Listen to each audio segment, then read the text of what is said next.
Hi friends, welcome to lovely mom and daughter channel. நம்ம ராமாயணம் கதை தான் பார்த்துட்ருக்கோம். இந்த வீடியோவில் நம்ம ராமர் வனவாசம் செல்ல விடை பெறுதல் பற்றி பார்க்கலாம். வாங்க இப்போ வீடியோக்குள்ளே போகலாம்.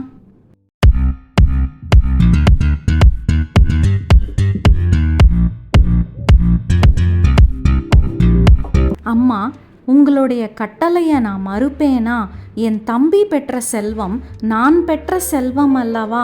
தந்தை சொல்மிக்க மந்திரம் இல்லை. உங்களால் தான் எனக்கு இந்த அரிய வாய்ப்பு கிடைச்சிருக்கு. அதனால் நான் இன்றே வனவாசம் செல்கிறேன் அப்படின்னு சொல்லிட்டு ராமர் அங்கிருந்து விடை பெற்று சென்றார். ராமர் தன்னை பெற்ற கௌசலையின் மாளிகைக்கு போகிறாரு. அங்கு தன்னுடைய தாயோட காலடியில் பணிந்து விழுந்து வணங்குறாரு. கௌசலையோ மகனே நீடூடி வாழ்க அப்படின்னு வாழ்த்துறாங்க. ராமா, உனக்கு பட்டாபிஷேகம் செய்ய நேரம் ஆகிடுச்சு அல்லவா? ஏன் இன்னும் தாமதிக்கிறாங்க? பரதன் வர வேண்டும், ஜனகர் வர வேண்டும் என்று தாமதிக்கிறார்களா அப்படின்னு கேட்குறா.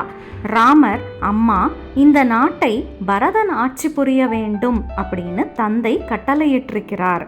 இதை கேட்ட கௌசலை ரொம்ப மகிழ்ச்சி அடைகிறாங்க. ராஜகுலத்தில் மூத்தவனுக்குத்தானே முடிசூட்ட வேண்டும். மூத்தவன் நீ இருக்க இளையவனுக்கு முடிசூட்டுவது முறையற்றது. இருந்தாலும் பரதன் உன்னை விட சிறந்தவன். பரதன் ஆட்சி புரிந்தால் நாட்டுக்கு நலம்தான். நீ நாட்டின் நலனுக்காக பாடுபடலாம் அப்படின்னு சொன்னான்.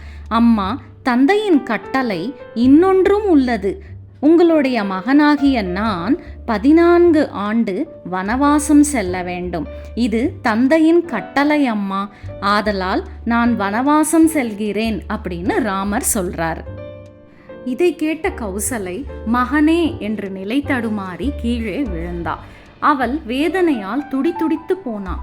தான் போக இருந்த கானகத்திற்கு உன்னை செல்ல சொல்லி உன் தந்தை கட்டளையிட்டாரா? நீ செல்கின்ற கானகத்துக்கு உன்னுடன் நானும் வருவேன் அப்படின்னு சொல்லி புலம்பி அழுதா.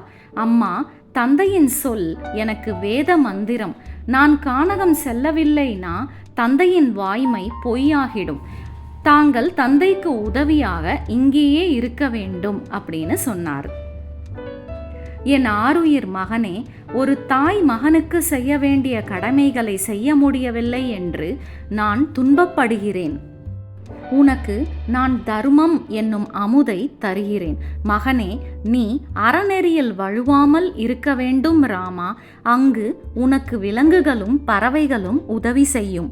நீ செல்ல இருக்கும் கானகத்தில் மரங்களும் பழுத்த பழங்களும் உனக்கு உதவும். நீ செல்லுகின்ற கானகம் வெப்பம் தணிந்து குளிர்ந்து உனக்கு நலம் புரிய வேண்டும் என்று ஆசி கூறினாள்.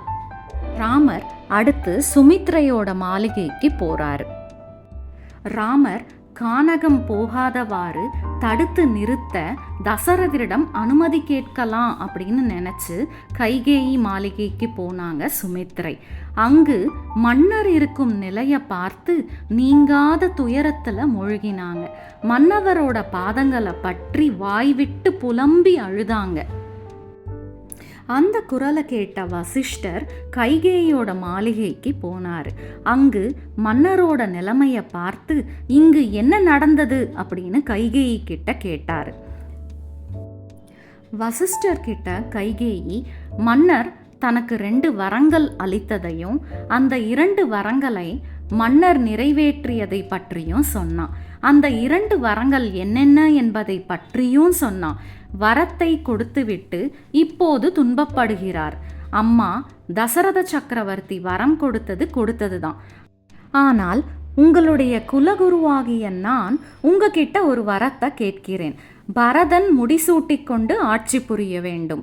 ராமன் வனவாசம் போகாமல் அயோத்தியில் ஒரு தவச்சாலையில் இருக்க வேண்டும்.